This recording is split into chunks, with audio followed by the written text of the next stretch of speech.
Hello नमस्कार प्यारों, physics one के इस डिजिटल प्लेटफॉर्म पर मैं बीएल सारण आपका हार्दिक स्वागत करता हूं। आज के इस वीडियो में हम कूलाम नियम के सदिश निरूपण को पढ़ेंगे। Coulombs law in vector form. Coulomb बल होता है, उस बल को सदिश रूप से कैसे निरूपित किया जाए और कैसे ये न्यूटन्स का जो थर्ड लॉ है उसकी पालना करता है, उस पर डिपेंडेंट है। तो वीडियो में बने रहिए और पक्का वादा है कि अगर आप ये वीडियो पूरा देखते हैं तो कूलाम नियम का जो वेक्टर फॉर्म है वो आपका पक्का तैयार हो जाएगा।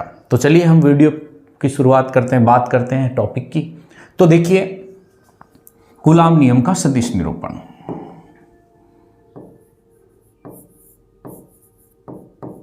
कूलाम नियम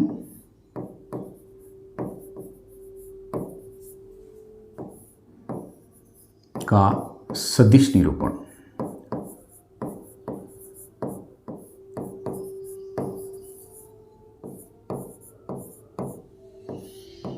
बोर्ड की एग्जाम्स हो चाहे कंपटीशन एग्जाम्स हो, इसमें एक क्वेश्चन जरूर आता है। कूलाम नियम क्या है? कूलाम ने एक बल निकाला था और वो बल था F इक्वल्स टू के Q1 Q2 upon R square R cap.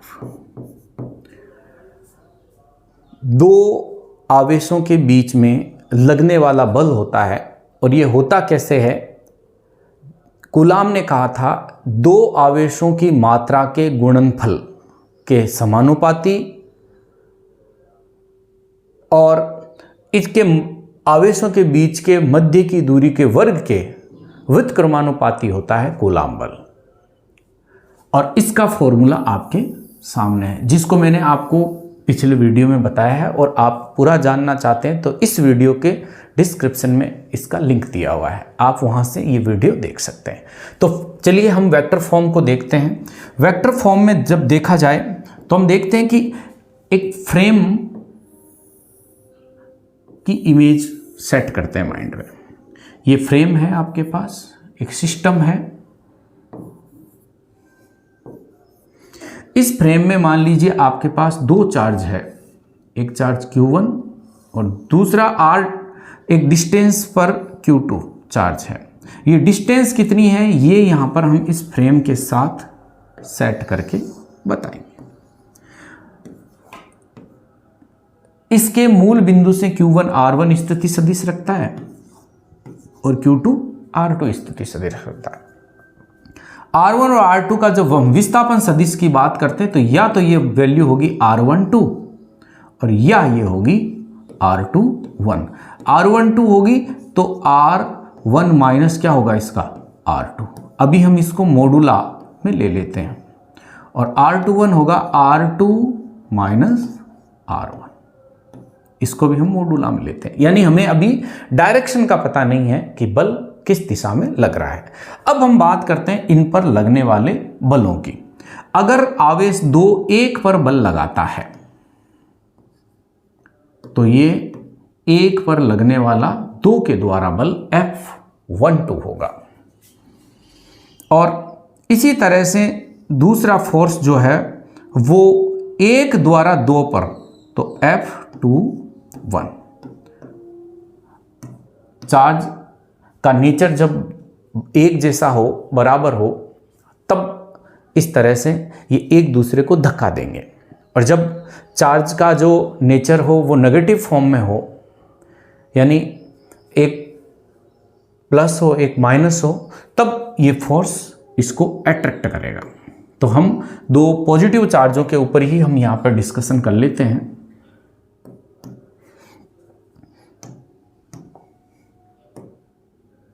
दो पॉजिटिव चार्ज। अब हम लोग आगे इसके फॉर्मूले की चर्चा करते हैं।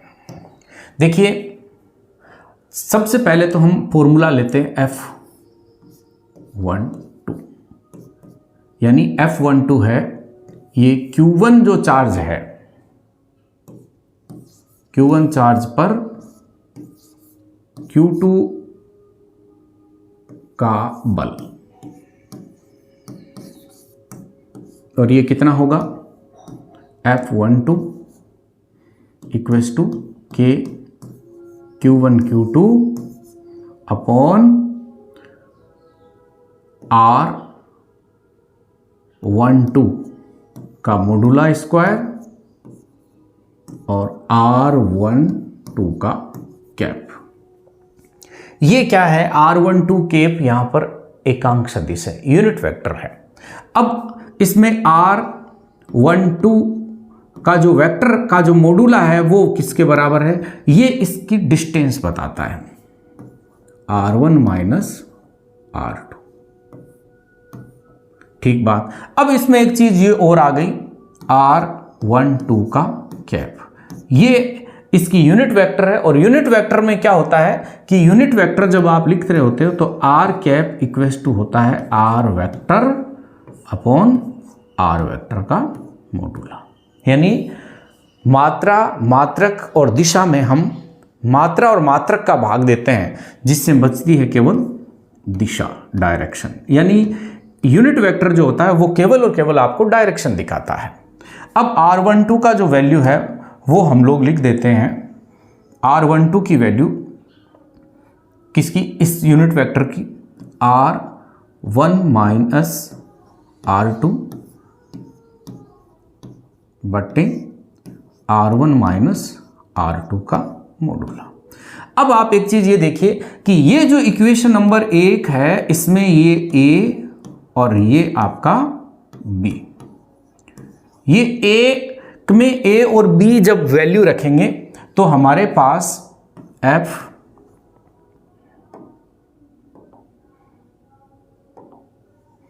F12 इक्वल्स टू के Q1 Q2 अपॉन, इसमें यहां पे R12 देखिए ये रख दीजिए, R1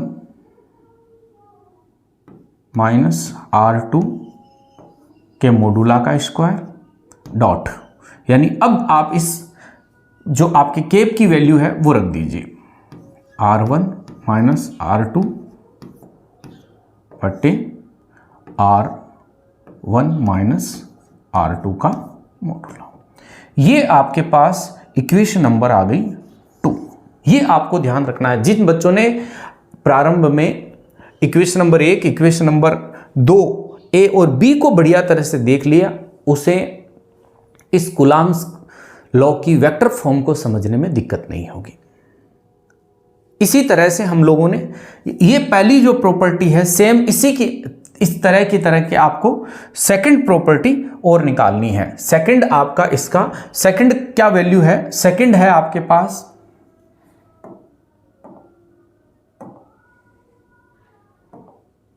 सेकंड आपको निकालना है F21। अब आप एक चीज ये देखिए, जब आपके पास F12 का मान यहां पर ये रहा तो F21 का मान कैसे? एक बार स्क्रीनशॉट ले लीजिए आप इसका, ताकि समझने में दिक्कत हो। फिर आप F21 का मान निकालेंगे तो F21 में डायरेक्ट इसका निकाल रहा हूं, क्योंकि ये तीनों स्टेप सब करने पड़ेंगे, लेकिन मैं इसको इक्वेशन नंबर सीधा 3 दे देता हूं। F21 इक्वल के Q1 Q2 upon R2 minus R1 के मोडुला का square dot R1 minus R2 बट्टे इसमें 2 और ये क्या है 1 है, क्योंकि चेंज करना पड़ेगा हमें, R2 minus R1 minus R1, ये मोडुला में है और ये वेक्टर फॉर्म में है। अब आप लोगों ने ऐसा क्यों देखा? क्योंकि आपने देखा कि इसकी डायरेक्शन बदल गई, यानी 1 2 पे बल लगा रहा है, 2 1 पे बल लगा रहा है, इनकी दिशाएं उल्टी है, तब हमारे पास ये मान आया और ये हमने इक्वेशन नंबर दे दिया 3। अब आप लोगों को 3 और 4 को एक साथ बढ़िया तरह से आगे लिख रहा हूं मैं, आप देखिए बढ़िया थे। देखो यहां पे वैल्यू आती हैं F12 इक्वल्स टू के Q1 Q2 upon R1 minus R2 के मोडुला का क्यूब, और ऊपर वैल्यू आ जाएगी R1 minus R2 vector form. ये आपके पास जो इक्वेशन नंबर 2 थी ये बदल गई किसमें, 4 में, और जो 3 थी वो बदल गई किसमें, 5 में। के Q1 Q2 upon R2 minus R1 बट्टे R2 माइनस R1 का मोडुला का क्यूब। मोडुला होता है वो केवल आपको परिमाण बताता है, क्वांटिटी बताता है, मात्रक बताता है। जब कोई राशि पर मोडुला लगा देते हैं तो हो सकता है कि वो राशि वेक्टर फॉर्म में है, लेकिन अभी उसके डायरेक्शन की चर्चा नहीं की जा रही है। ये आपके पास इक्वेशन नंबर 5। अब आप एक चीज ये देखिए कि इक्वेशन नंबर 4 और इक्वेशन नंबर 5 सेम ही हो सकती है। क्या स्टेप हम यूज लें? हम स्टेप यूज लेते हैं कि इक्वेशन नंबर जो 5 है इसको माइनस से मल्टीप्लाई कर देते हैं, और जब माइनस से मल्टीप्लाई कर देंगे तो आप खुद देखिए कि ये माइनस, आप खुद यहां पे थोड़ा सा चेंज कर रहा हूं मैं, ये देखिए यहां पे माइनस, तो इसको जब माइनस से किया तो ये तो माइनस हो गया, ये प्लस हो गया, ये माइनस हो गया, ये प्लस हो गया। अब आप खुद देखेंगे एक चीज कि ये जो ऊपर की वैल्यू है सेम की सेम नीचे की वैल्यू बन गई। इसका मतलब equation number 4 equals to equation number 5 कब?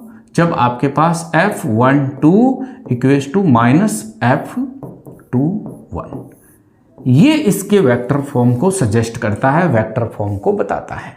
यानी न्यूटन का जो थर्ड लॉ है वो कूलाम्स लॉ को प्रूव करता है, कूलाम्स लॉ के वेक्टर फॉर्म को प्रूव करता है। साथ ही हम एक चीज ये देखते हैं कि आपने एक गुरुत्व बल पढ़ा है। अब ये गुरुत्व बल होता है F G equals to Gm1 M2 upon R square और R कैप। आप एक चीज ये देखिए कि जो आपने न्यूटन का जो पहला जो फॉर्मूला पढ़ा था, ये चीज और ये चीज दोनों एक जैसी हैं, सिर्फ फर्क इतना है कि गुरुत्व बल में मास यानी द्रव्यमान काम आता है और कूलाम बल में आवेश काम आते हैं। इसीलिए आपने इससे समझने की कोशिश करें। ये सदिश निरूपण यानी वेक्टर फॉर्म में कूलाम का नियम न्यूटन की गति के तीसरे नियम की पालना करता है, यानी क्रिया के विपरीत क्या होती है, प्रतिक्रिया होती है। तो आपने वीडियो देखा, उसके लिए धन्यवाद। आप इसका भी एक बार स्क्रीनशॉट लीजिए, मैंने आपको शॉर्ट में ये सब चीज़ें बताई हैं। वीडियो को लाइक करिए, सब्सक्राइब करिए चैनल को और शेयर करिए। आगे हम एक नए वीडियो के साथ वापस आपके साथ होंगे। धन्यवाद।